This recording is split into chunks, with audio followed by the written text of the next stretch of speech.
welcome to After School Club on the farm! And today is so exciting because we are with my favourite animal, and that is the sheep. So these guys are a mixture of breeds. We're going to talk about different breeds that you find in the UK. That scared them. We're going to talk about what we use sheep for, and we're also going to talk about a year in the life of a sheep farmer and all the different jobs that they have to do, because they've just had a little break from their most busy of time of year, which is lambing, and now in the summer. So you can see with these guys, they've all had a very smart haircut, so they've had all their wool sheared off, and that is because we do that because they can get quite a nasty disease called fly strike, where flies come and lay their eggs in the fleece of the sheep. So it's really important that we take all their wool off, also because it's been really hot, so they'll get very, very hot. Oh look, have a little look at that one. Can you see her? She's very pretty. So she's definitely got a bit of mule in her. So these guys are a mixture of uphill breeds and and lowland breeds. They're very, very sweet. They're all girls, so that's a ewe is what we call a female sheep, and a ram is the name for a male sheep.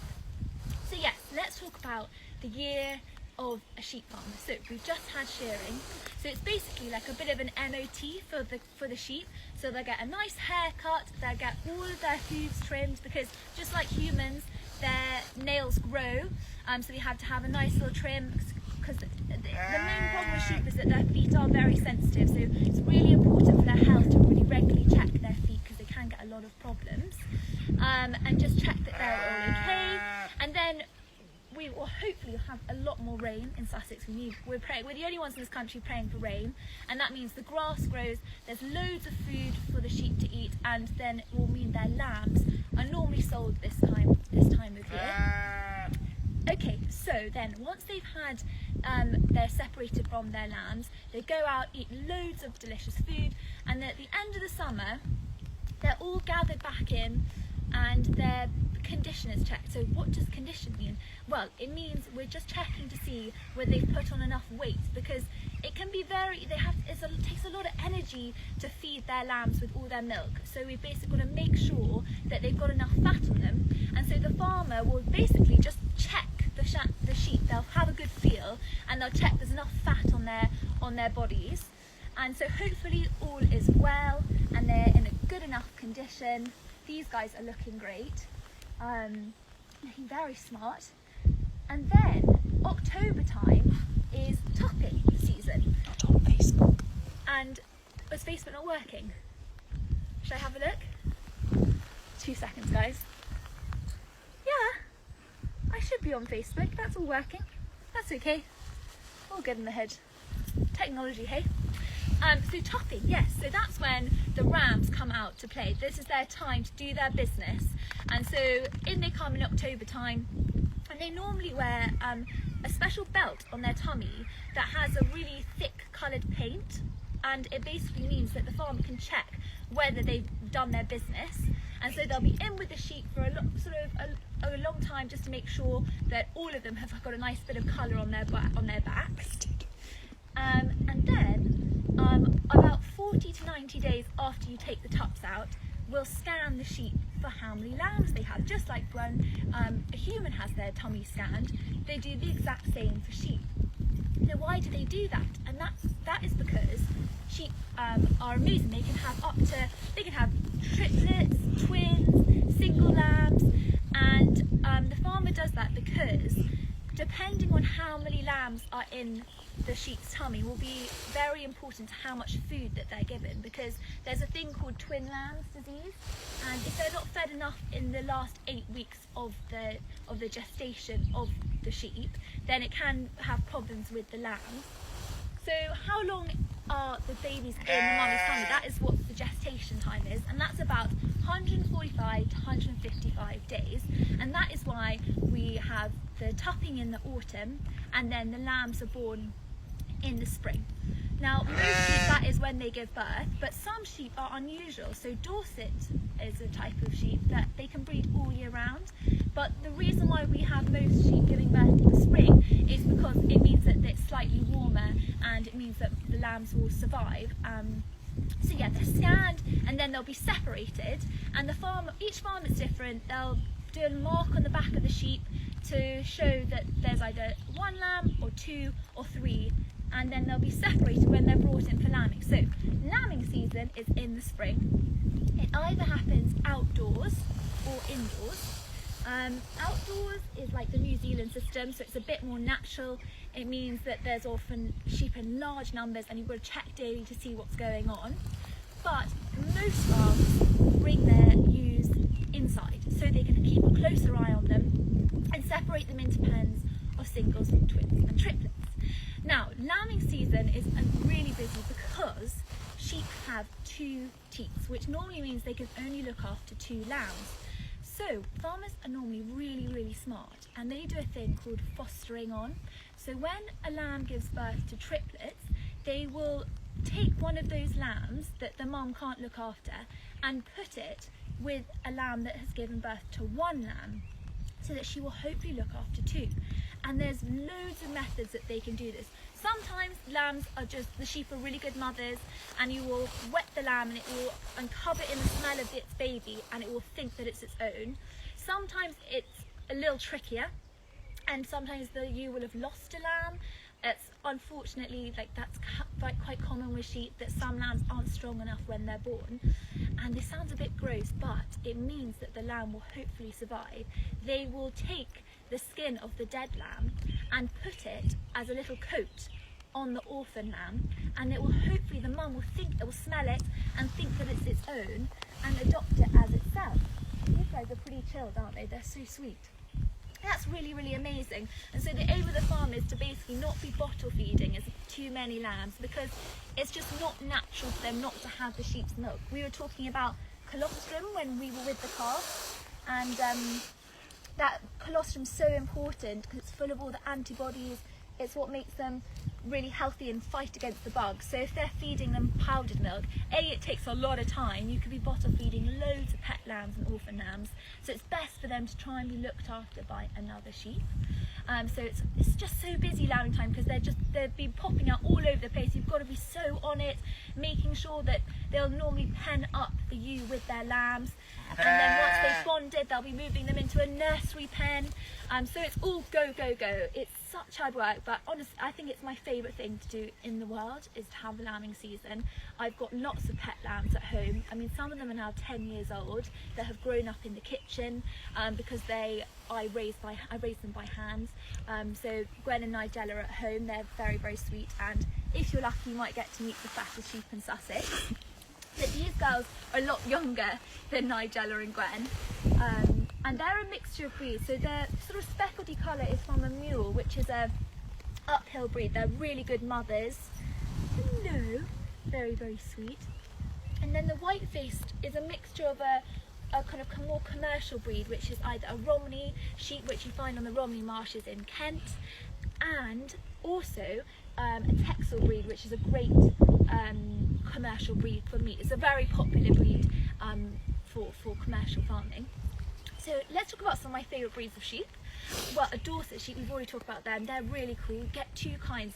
You either get polled, which have no horns, or you get Dorset ones which are born with horns, and they're really beautiful sheep. Also Southdown sheep, they look like teddy bears when they're born.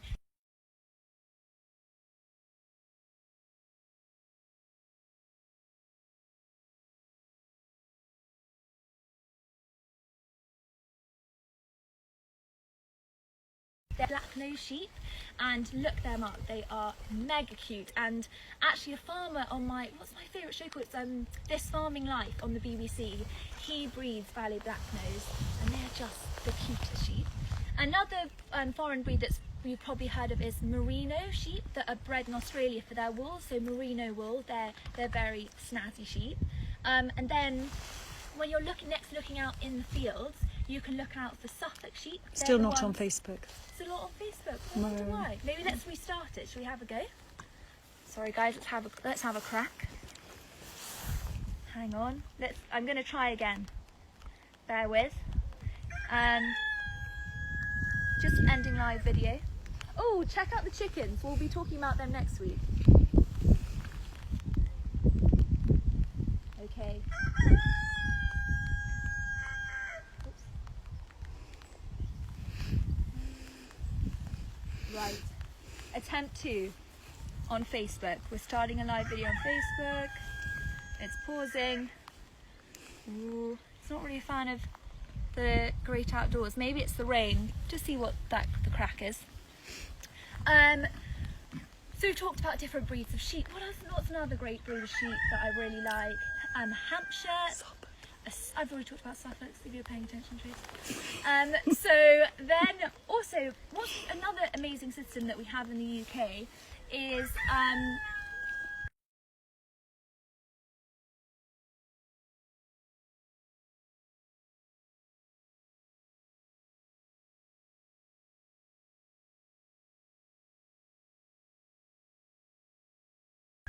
then lowland farming, and basically the sheep are bred for different types of land. So they're really hardy sheep where the terrain is really steep and their food is really sparse, and then down here where we've got lots of luscious grass, we have more commercial breeds of sheep like the Suffolk, Charolais, Texel, but up north, is another one of my favourite breeds.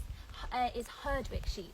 Now you'll find those in the Lake District. They almost look like they have a lilac coat, and when the lambs are born, they're brown in colour, and then they slowly change colour to this like amazing lilac fleece. And they were all featured in sort of Beatrice Potter's movie books, and just really cute breed of sheep. So some sheep facts: there are 1 billion sheep in the world. Just tons of sheep, and I can see why, because they're totally epic. You can use them, we use them for so many different things, obviously for meat, for wool, and also we use their milk for making cheese. So next time you're in the shops eating feta or ricotta, that comes from sheep's milk. So you can think, thank you sheep, really tasty. And then we don't use it as much as we should, but wool used to be a massive industry in the UK. Now unfortunately farmers barely cover the cost of shearing, and so about 50p a fleece. So everyone try and support British. It's a really sustainable product also. We've got to use more of it instead of plastics. It's a really great it's fire resistant, and you can make duvets out of it. So that's really cool. So we talked about male sheep being rams, ewes being female sheep. A lamb is a sheep that's under, oh god, I just had a mind blank. I wrote this down. Hang on. What was I saying? Oh yeah, a lamb is 4 months old. Anything older than 4 months is called a hogget. So they're probably about 5 months to a year. And anything over 2 years is called mutton. So that's kind of older lamb, which is again really popular in the rest of the world, but we here are a bit fussy for some reason. So we should really eat more mutton so it doesn't go to waste. More things about sheep: they are ruminants like cattle. So they've got the 4 chambers of their stomachs. They are ungulates, so that's really special toes. Their pupils are they're rectangles, so they have amazing sort of panoramic vision. And yeah, I think that's enough sheep facts for the day. Yay, it's raining! Huzzah! We need this rain! It's fantastic! I'm sorry that Facebook wasn't quite playing ball today, but maybe we'll do another one on Facebook. And if you have any questions about sheep, let us know. And I'm going to let them the sheep out. And next week, I'm going to join you with chickens. But also, I must let you all know that we are doing leavers parties for children finishing their common entrance exams. We're doing virtual and remote leavers parties. We've got loads of epic activities like escape rooms, discos, mystery rooms. So get in touch if you're in your final year of school and need help with creating some amazing memories and having some fun after your exam, because you guys really deserve it. It's on your personal Facebook. Oh, classic. Oh god, guys, that's a classic. I put the thing on my Facebook, not on the Sharky and George one. Whoops. What was I saying? Oh yeah, braving and misbehaving as usual this weekend, and check out our website.